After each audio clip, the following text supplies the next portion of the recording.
नमस्कार, मैं आपका पत्रकार साथी मनमोहन नेताम और आप देख रहे हैं देवभोग डायरी।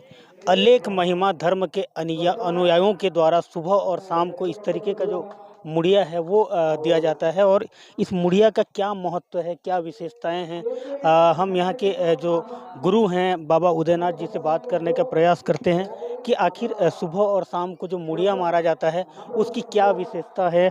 सीधे हम बाबा से हम जानने का प्रयास करेंगे।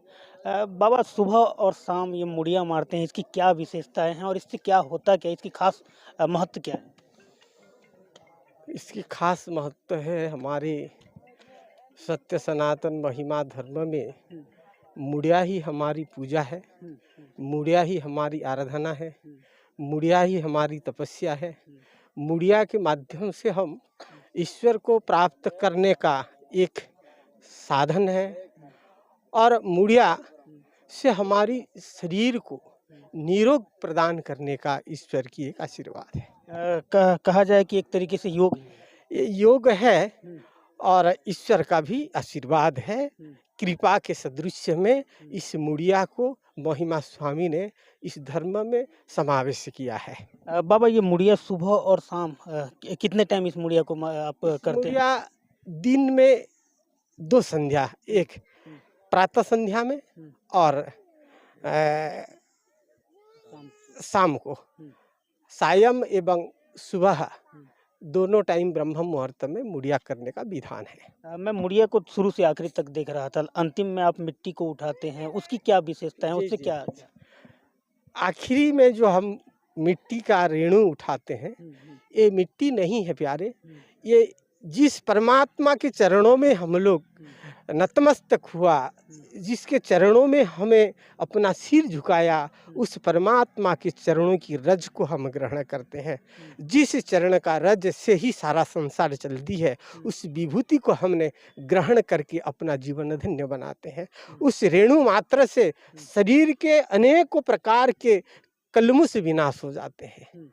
तो ये जो मुड़िया मारते हैं, ये भोजन के उपरांत मारा जाता है या भोजन के पहले, ये थोड़ी सी डिटेल से बताएंगे? जी, ये भोजन के उपरांत, भोजन के बाद ही किया जाता है। भोजन के पश्चात क्या है, संध्या कालीन आ जाता है। हम लोग संध्या के बाद रात्रिकालीन भोजन नहीं करते, इसलिए भोजन करने के पश्चात सायं काल को मुड़िया करते हैं और सुबह भोजन के पूर्व मुड़िया करते हैं। मुड़िया मार के बाद में भोजन करते हैं। अभी ये मुड़िया का कार्यक्रम खत्म हो गया, इसके बाद क्या यहाँ पर इसके बाद अभी हम जाएंगे, जो हमारे आराध्य यज्ञ भगवान है वहाँ पर हम लोग सब बैठ के सामूहिक फिर प्रार्थना करेंगे। चलिए चलते चलते बात करते हैं। बाबा, कितने दिन का कार्यक्रम है ये? और सुनील, थोड़ा सा आगे आएंगे, कितने दिन का कार्यक्रम है ये? और यहाँ पर यज्ञ हो रहा है, एक बड़ा भव्य यज्ञ हो रहा है। यज्ञ के बाद सब लोग रुका हुआ, यज्ञ के बाद उस हवन की जो भभूति है उससे क्या करा जाएगा, क्या? ये यज्ञ की मतलब शुरुआत तो मार्च 7 से चालू है।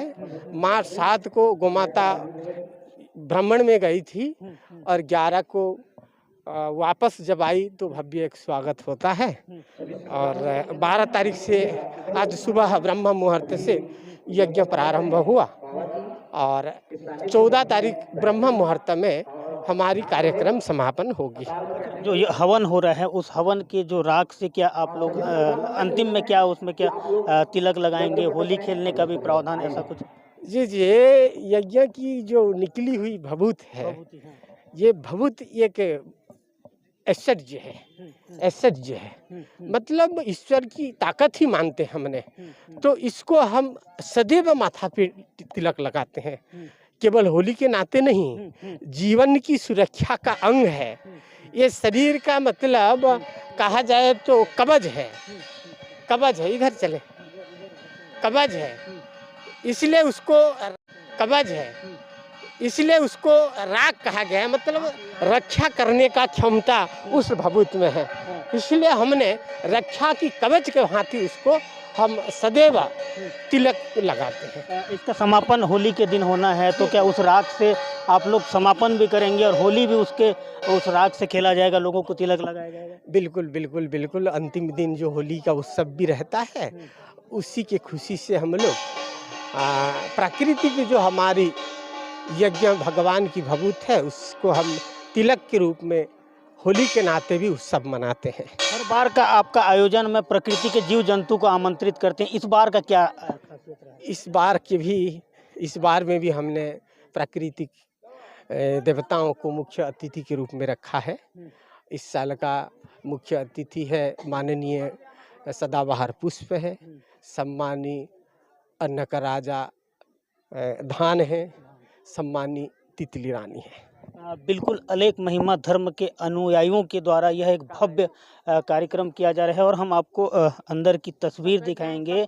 ये यज्ञ का कार्यक्रम हो रहा है, आप थोड़ा सा सामने दिखाएंगे, सुनील थोड़ा सा सामने दिखाएंगे। ये यज्ञ का कार्यक्रम हो रहा है और यहाँ पर यज्ञ होकर यहाँ पर लोग यहाँ पर प्रणाम कर रहे हैं और अलेख महिमा धर्म की खासियत यह है कि अब यहाँ पर पूजन का कार्यक्रम होगा और एक भव्य कार्यक्रम है। प्रकृति के जो जीव हैं उनको अतिथि बनाकर यह जो कार्यक्रम है यह कार्यक्रम चलाया जा रहा है। सुनील थोड़ा सा आप उधर से बनाएंगे तो निश्चित तौर पर कहीं ना कहीं अलेख महिमा का जो धर्म के अनुयायी हैं उनके साथ साथ हिंदू धर्म के बड़े से बड़े जो लोग हैं वो यहाँ पर पहुँचकर इस कार्यक्रम में हिस्सा ले रहे हैं और कहीं ना कहीं होली का समापन इस यज्ञ के जो राख से समापन किया जाएगा और बाकायदा उसकी राख के बाद लोगों को तिलक लगाकर होली का समापन यहाँ पर किया जाएगा। तो निश्चित तौर पर रंगों का पर्व भी होली है और ऐसे में अलेख महिमा धर्म के लोग भी इस होली के रंग को एक तरीके से भव्यता के साथ यहाँ पर मनाने जा रहे हैं।